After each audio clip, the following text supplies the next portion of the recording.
doing it. You supposed to be happy you sitting there with Kid L. Why you mad? The Kid L Podcast.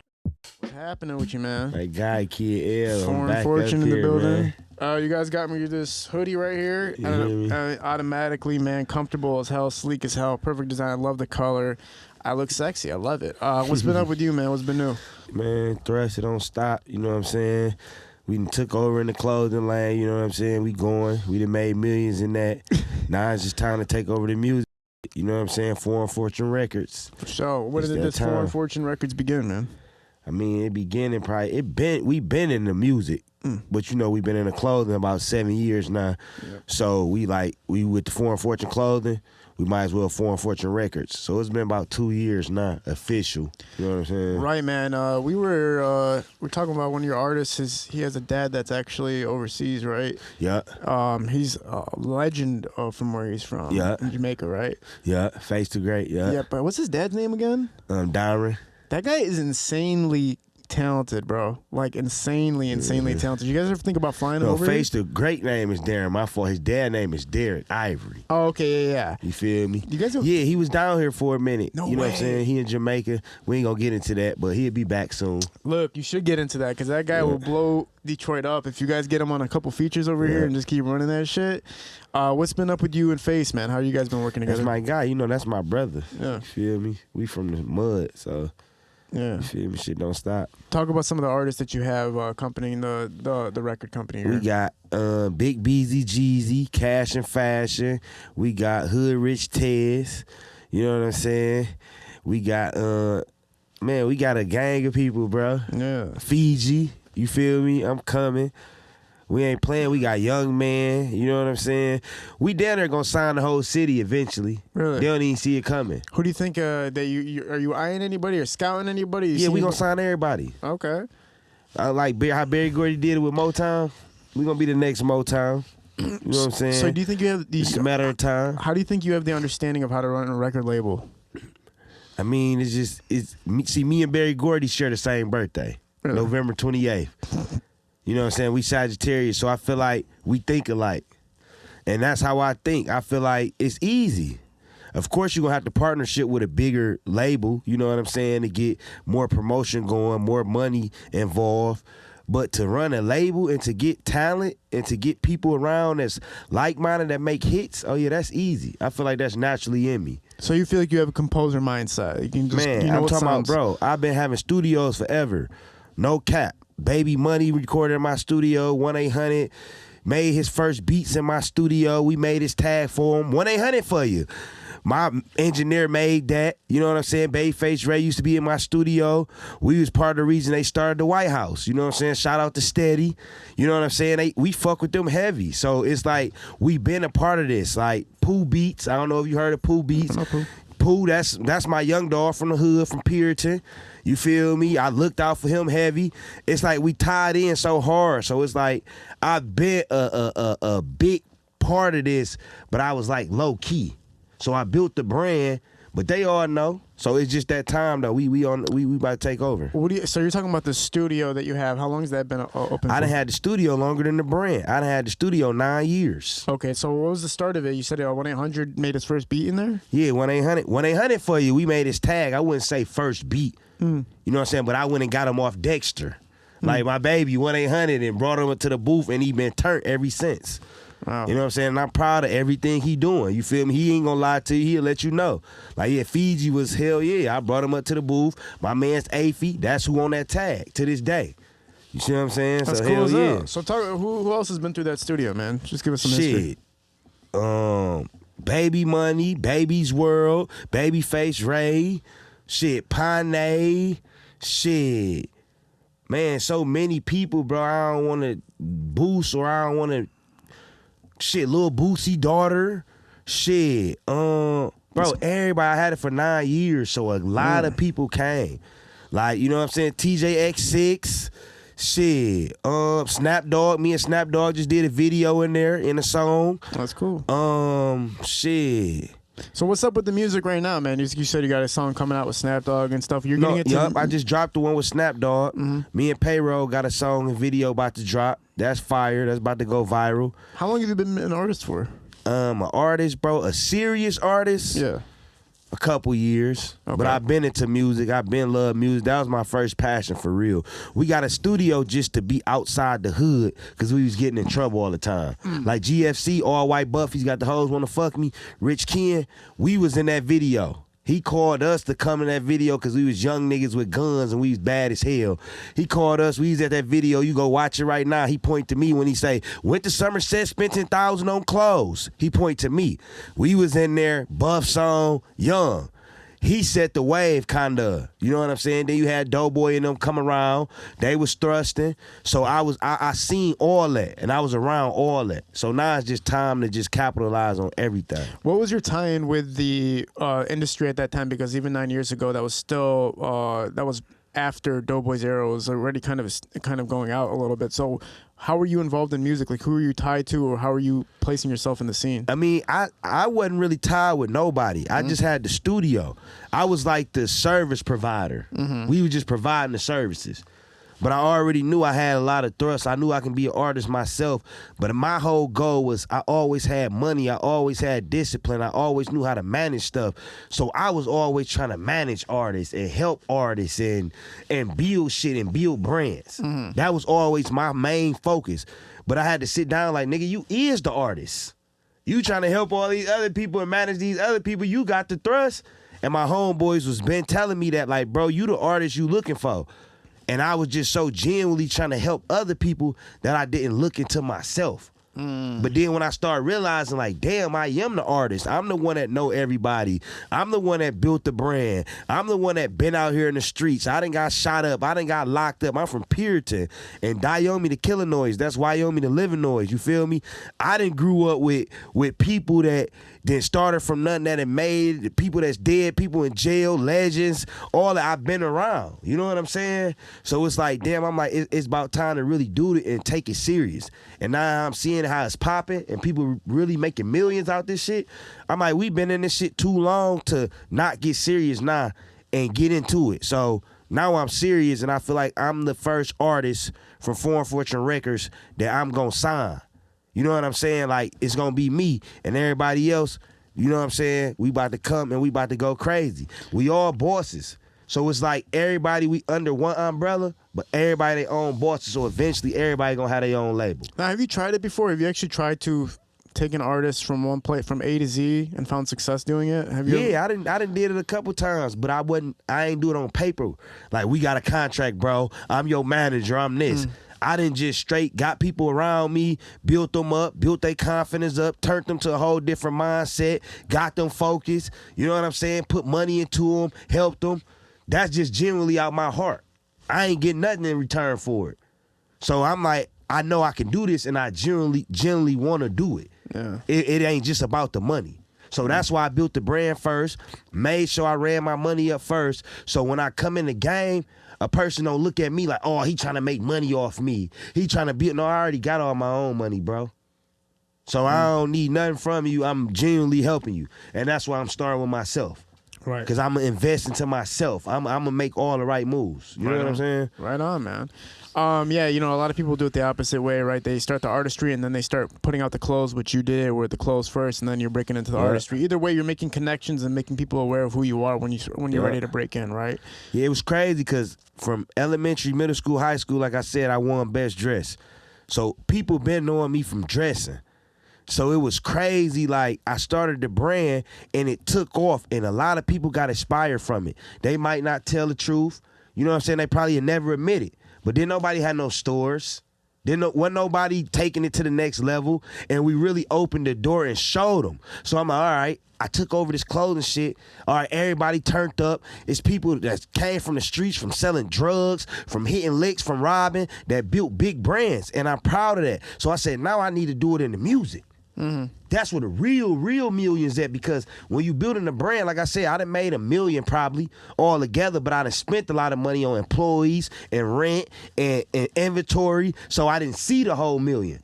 But you need artists and influencers to make you bigger. Yeah. So I'm like, what's better than becoming a big influencer myself? Right. And my artist, then I can just have multi-millions. For sure. You know what I'm saying? Yeah, fashion. Like, I love all the clothes you guys have hooked me up with. I see pictures of everybody rocking your clothes. Obviously, we had a podcast clip where All-Star JR came on here and said that the glasses you guys had designed were not good glasses or whatever the hell he said about them. There was a lot of response in the comments saying those are foreign fortunes and they're actually, you know. And I feel like only reason he did that, bro, because he didn't know at the time that they was foreign fortune when you had them on. Mm-hmm. He just was on some goofy, trying to be funny type shit.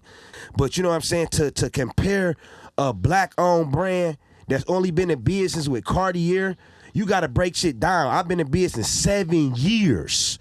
Cartier been in business 100 years. You can't ever try to discredit no young nigga that come from nothing, from Puritan to Wyoming, that started this from nothing, no help, no advance, no money, no loans. You can't do that.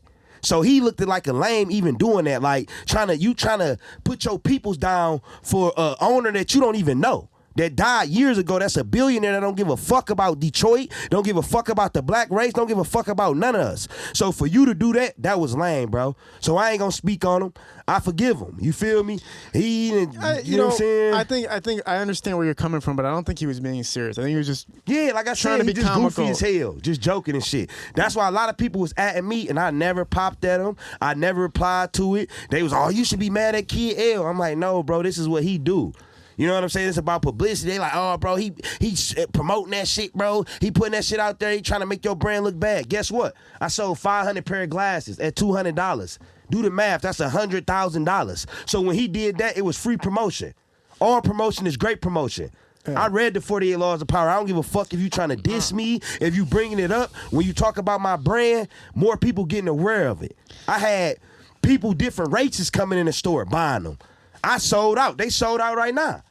So when you did that, when that podcast clip happened, you actually made sales? Bro, I made more money. Damn, so this podcast is getting awareness. That's what I'm trying to tell you. It's all promo. Okay, cool. You can speak on, you can diss Figi right now. You can diss Foreign Fortune. Long as you speaking about us. Yeah. That's all that matters. But, you know, at the end of the day, I don't think JR was... Yeah, that's why I said I ain't take it personally. On some real G shit. He was having a good time just goofing around. Just going, high as hell, just feeling his nuts. Anything that I would have been wearing, he would have said probably the same shit. Because I'm going to be real with you. JR, when I started in Greenfield Plaza, JR popped up and showed love. Yeah, no, and bought a fit and was there. Bro, he was came to the store. That's what I'm saying, G. He was fucking around. He was that's why I said it was on some funny joking shit. But a lot of people was mad about that shit, bro. Like people in the hood and everything, because they know where I come from. They like, bro, come from the hood. These niggas used to kill shit, rob shit, hit licks, sell drugs. So bro trying to make it out. You can't try to put his brand down like that, because this is Detroit. Yeah. So he could have put me out of business if I was a lame. You get where I'm coming from?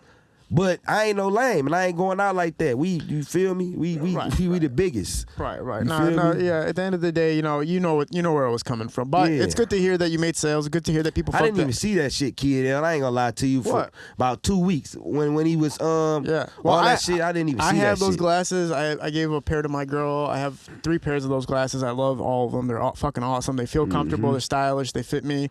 I don't know. Like to made me, 100,000 off them glasses. I mean, probably 200,000, man. Now talk about all pros, $200 a pair for sure. So boof, gone. Now, website, store, slapping. As far as the marketing strategy for putting the music out there and everything like that, what's kind of your blueprint right now? How are you gonna attack the scene to get your name present in the scene? I feel like we already know.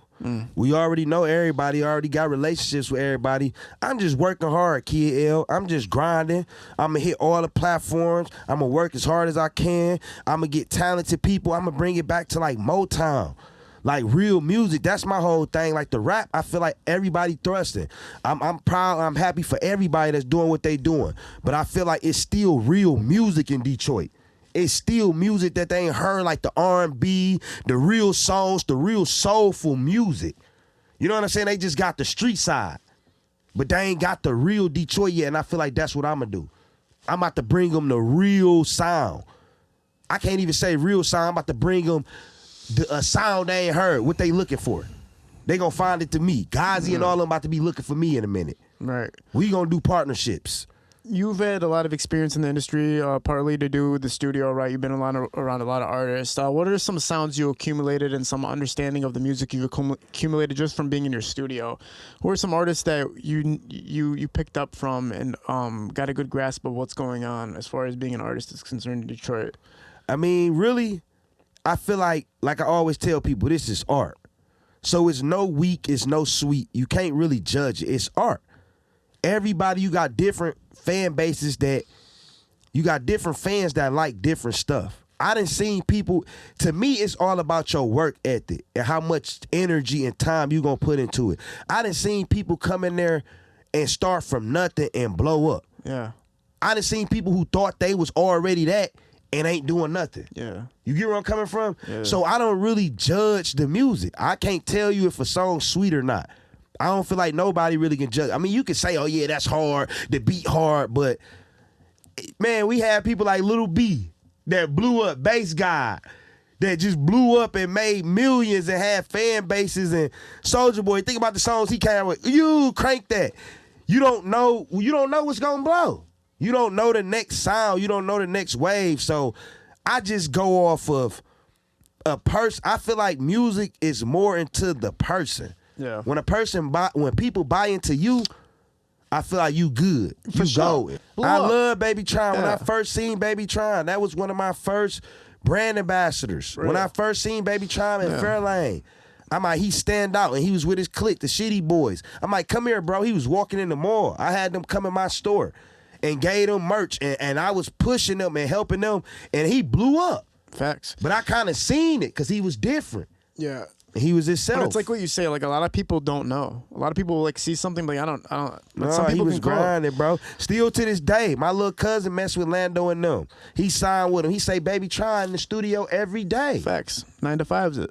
Who's been some people that have been walking in and out of the store, man? Foreign Fortune showing support. You just said the Shitty Boys were there often. Who else did you have coming in? Everybody, for real. Everybody that showed us love, bro. real. I appreciate everybody that slid in there. 42 Dud that slid in there before. Payroll, like I said, was just in there. Now, when they come to your store, is it just off their awareness, knowing about your store? Do you invite them? Like, how does it work? Some people I invite. Some people awareness. Some people just be in the mall.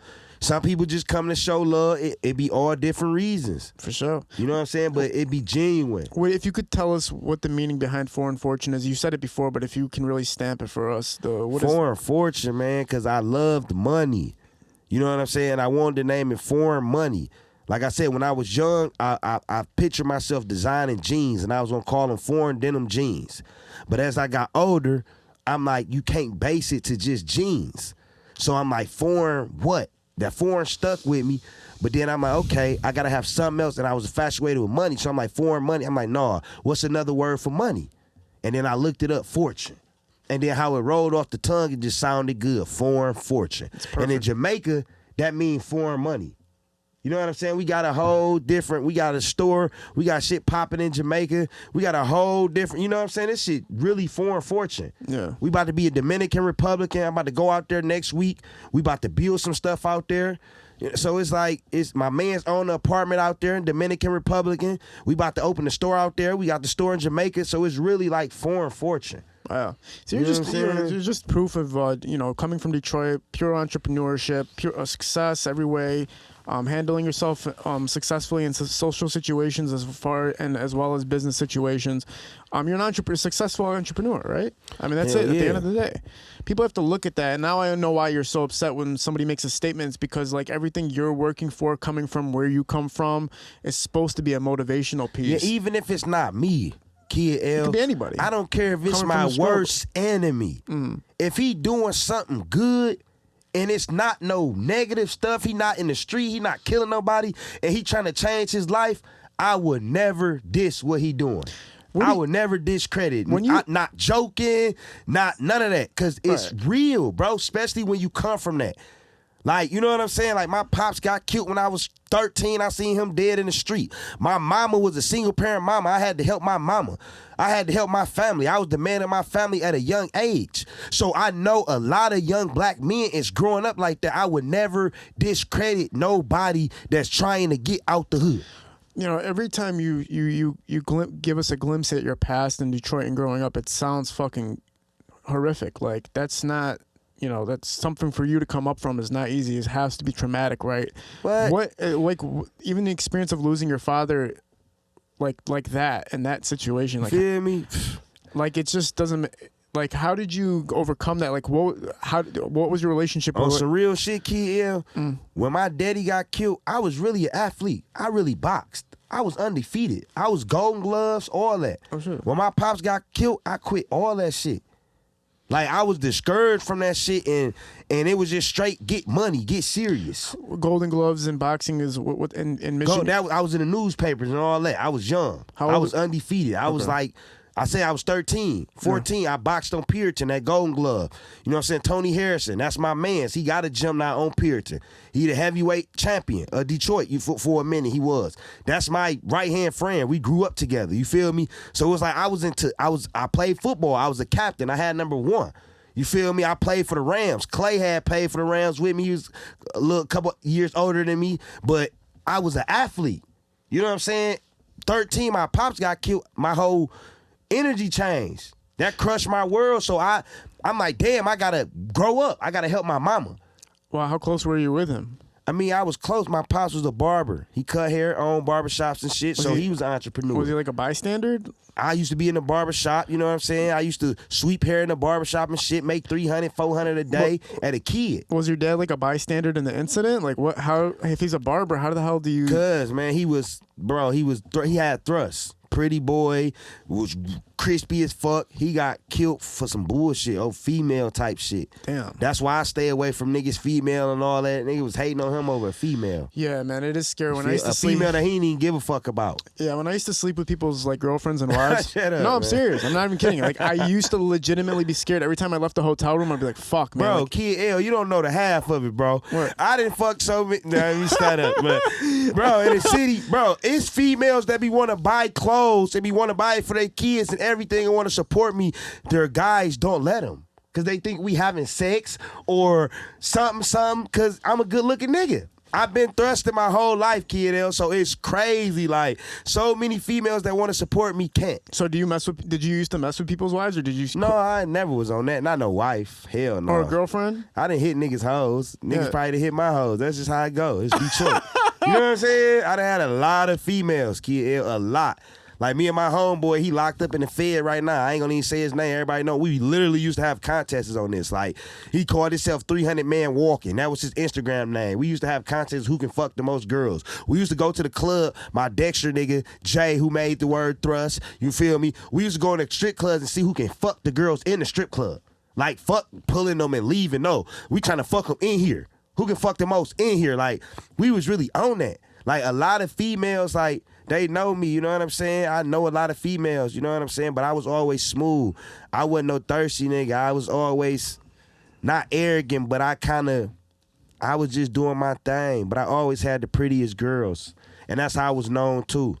Like even in high school, I had the prettiest girl in the school. I had foreign girls. That's why it's funny that I got foreign fortune. I had girls that niggas hated me over. I had homeboys that used to try to pull my girl. Everything. I used to laugh about it. When you were growing, so when you lost your father and everything like that, what was your directional shift after that? Because you said you kind of gave up on athletic stuff. So it was straight. I turned into an entrepreneur and didn't even know it, Kid. What'd you start doing? I started shoveling snow, raking. I was trying to help my mama. We was struggling. You know what I'm saying? I started thinking entrepreneurs. I started just, you know what I'm saying? I turned to a man. I ain't gonna say the street stuff, but I got into the streets too. You know what I'm saying? And I turned up. Everything I'm great at. Think about it. If I can start a brand, Kid L, and build it to this, and get in 4 malls, and get a store on 8 Mile in Wyoming, and imagine what I can do in the streets. Right. So in the streets, you're doing your... That's why I had to leave the streets. You're doing your own thing in the streets. And during the time, is that when you had your own unfortunate, situation where you got pulled up on? Like, is that during No, that... I got shot up too, but it was close. It was some bullshit. Was towards the same time that you're entrepreneurship though in the streets and everything like that? Yep. So and then I met a mentor, like I said, millionaire mentor, and then he just changed my whole life. How did he? What was his motivational statement to you that made you go all right, it's time to just take my life seriously? Because I didn't know about LLCs and all that. I didn't know you can start a LLC with $50 in Detroit, Michigan, and you didn't have to graduate from college. Right. So once I learned that, like, damn, I ain't got to graduate from high school or college, but I can be 19 and have $50 and start a business. Then I can get stuff from overseas for wholesale price, and I can sell it for my price. It was just like drugs, Kid. Right. So, damn, man. Yeah, true success story that came from all of the worst circumstances possible, right? It's like a motivational thing for people to hear you talk. Look at your energy, right? Like, it shows that when you were younger and you were getting into athlete stuff and you were number one and you're killing it and all that, that you just translated it into business now. That's what you did. You're like, okay, let's do it with this. And you excelled at it, right? So it just shows whatever you put your hands into becomes successful. Yeah, so now I'm on some shit like, with music, it's the next thing. It's like music, boom. but it's deeper than music. What do you think? I feel like music is just, it's easy money. It's millions. You can get them fast. I don't know, man. A lot of companies do try to break into like clothing companies, and I'm not going to mention the names of them. They try to break and sign artists and all that stuff, and I'm not seeing it really work too well. Because they ain't come from music. I really come from this shit, Kid L. I really come from this shit. Like, I breathe music. Like, I done slept in the studio. I done had the studio for 9 years. I done had the studio for 9 years, so for probably 5 years straight, I was in the studio every day. What do you think the most monumental parts of Detroit's musical history was, as far as the people who broke, and I'm talking about Detroit's underground, I'm not talking about mainstream, who broke the sounds for Detroit and kept elevating the sounds? Well, of course, it was Blade Icewood first. We got to give it to him, but that kind of wasn't my generation. Then it was Rich Ken. All white Buffy's got the hoes wanna fuck me. Then it was Doughboys. We got to pay homage where it's due. You know what I'm saying? Doughboys came through thrusting.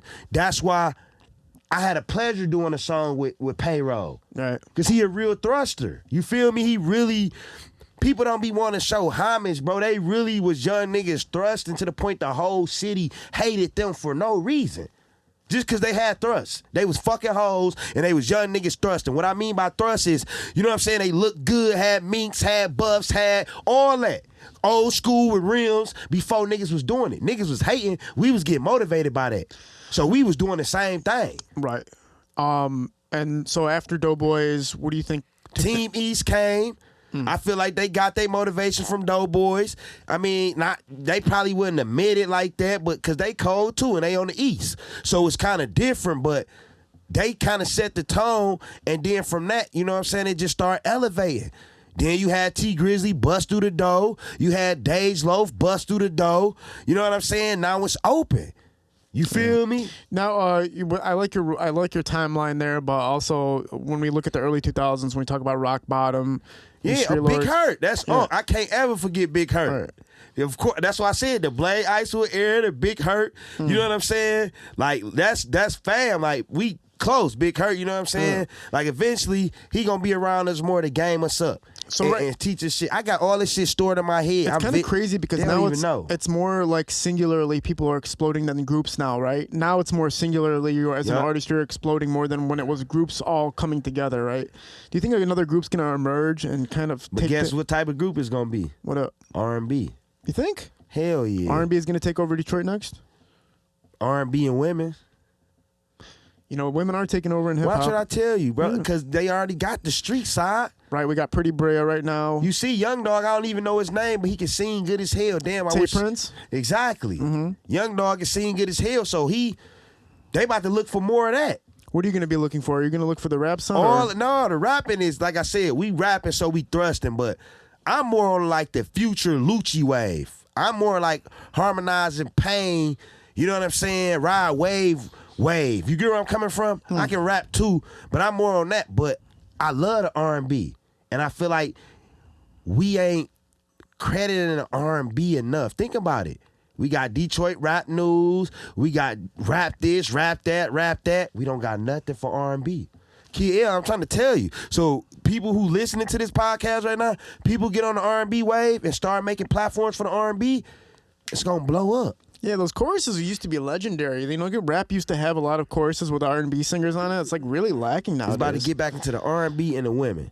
2025, 2026 is going to be back on the R&B and the women. The women taking over right now. They thrusting, they sticking together, they coming hard, they staying consistent, they really can rap.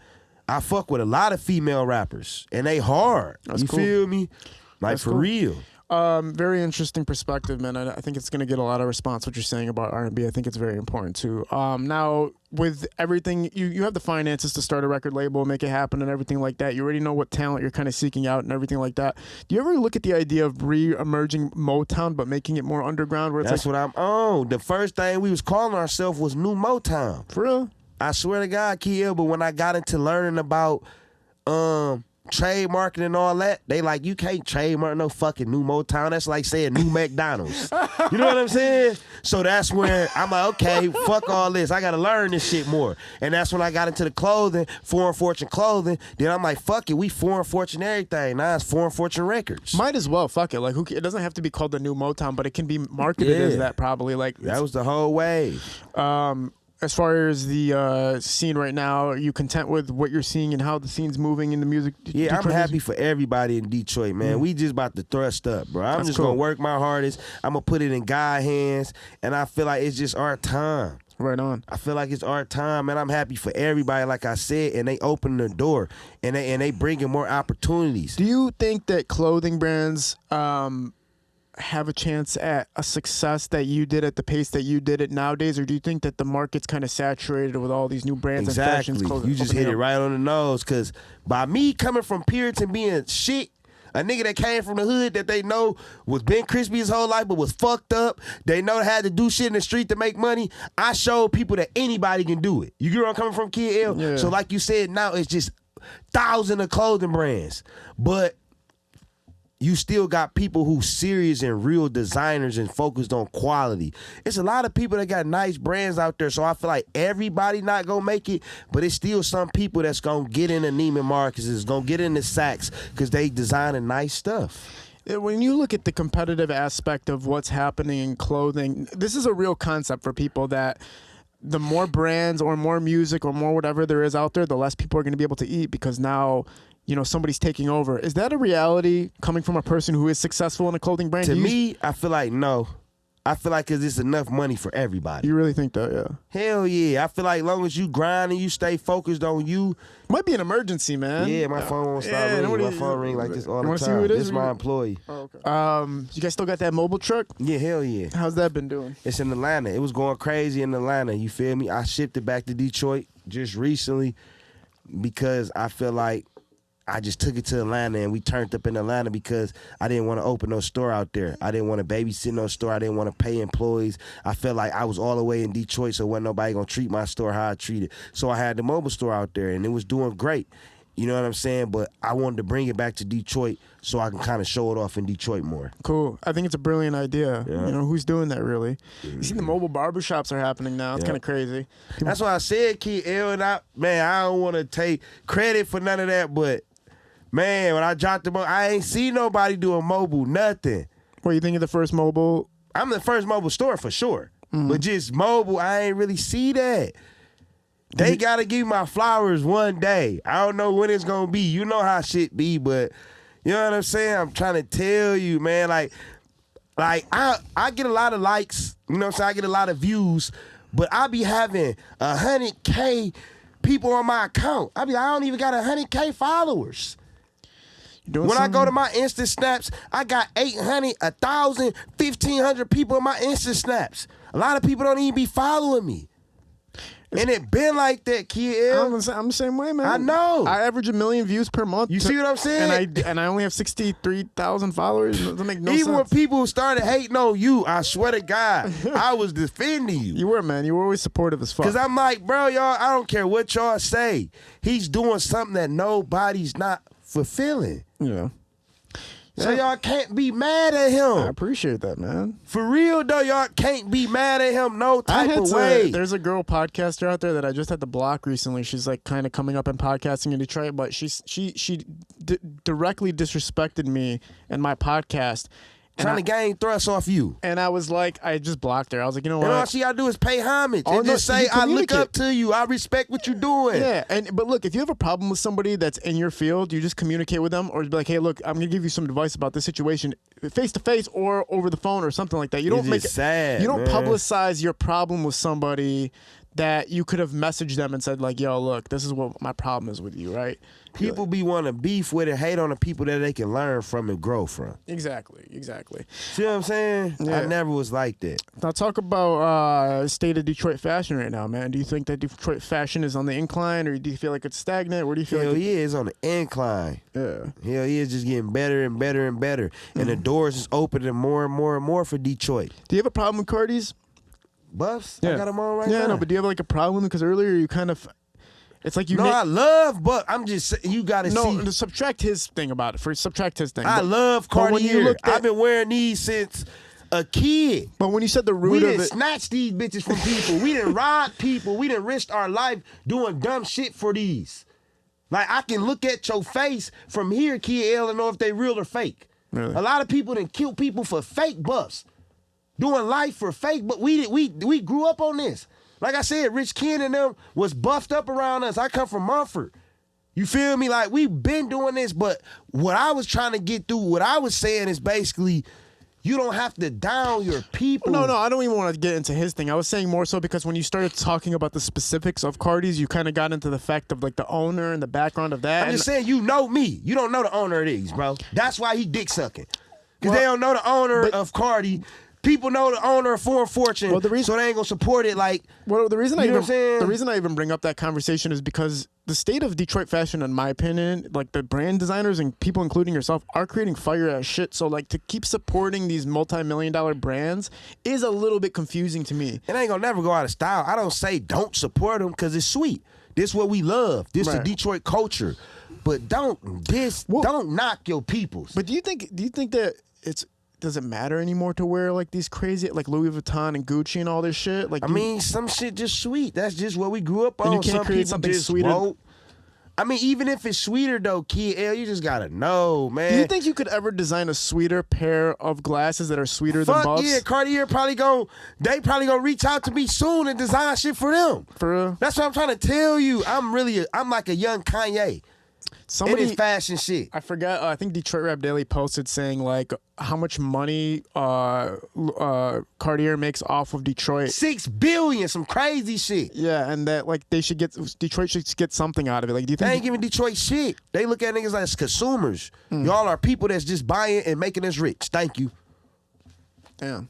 Fuck, we gonna give y'all something for like what? A Detroit version of like a Detroit branded Buffs. Like, and I got them on myself. No, you see how they did the little shit where they had like the meeting. They gave payroll some Buffs. They gave a couple people the Buffs and with a little bag and signature. And I think invite them out to dinner or some shit like that. They did some type of promo like that. Oh, that's cool then. Yeah, that's what I said. They paid homage. That's a cool. little bit. They know like damn, we made billions off Detroit. What have you been recently? What have you been waking up thinking about, man? What's been the first thoughts on your mind for yourself? God, my kids, that shit getting harder. It's about to be a recession in a minute. Damn. You feel me? I gotta make millions. I gotta be a world changer. I can't just think about money. I have to teach the youth.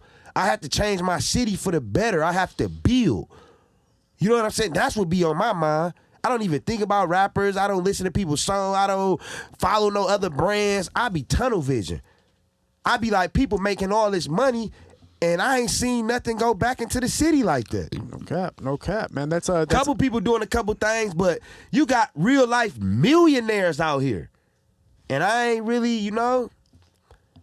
We still kind of rank the most violent killings. We kind of rank the most. It's fucked up in Detroit. I'm just being real. Well, I read something saying that this is the least amount of crime that's ever happened, violent crimes that's happened in Detroit. Like, yeah, the past going decade. on now because more people getting into business. We building stuff. More people getting money. Like I said, these rappers that's getting money, they really leaders in their neighborhood. So they able, negative or positive, however they bring the money in the hood, it's money floating around. For How sure. when Big Meech was here. But you know, Big Meech did it from drugs. But now people is getting into the movies, the Tubi paying good, you know what I'm saying? The music paying good, people getting distribution deals, so it's kind of like more money around. For sure. Very good perspective. You know Is there what I'm anything you saying? want to promote before we sign off, man? Shit. Just shop with us, man. Foreign Fortune clothing. You know what I'm saying? Foreign Fortune Records. Be on the lookout, man. We signing artists too. If you talented, hardworking, you know what I'm saying? Pop at us. I'm gonna post that. Everybody's gonna tag crazy on that. Yeah, for sure. you feel me? We ain't just signing anybody though. You know what I'm saying? And it ain't just about talent. That's only like 10%, 15%. You got people in jail that's doing life that's talented as fuck. You gotta have discipline. You gotta be hungry. You know what I'm saying? You gotta keep yourself up. You gotta be smart. You gotta know it's gonna take money. It's gonna take investing. For sure. It's gonna take hard work. For sure. Figi, pleasure having you on, man. This was one of the greatest talks that's been on this couch. Foreign Fortune, shout out to you guys. Thank you for the hoodies. Shit's fire. Thank you for all that. I got so many of these clothes at home. I fucking love them. Appreciate you guys making me look sweet. We're at Parallel Sound Studio, Highlight Visual Shootings Productions. We're out. Peace.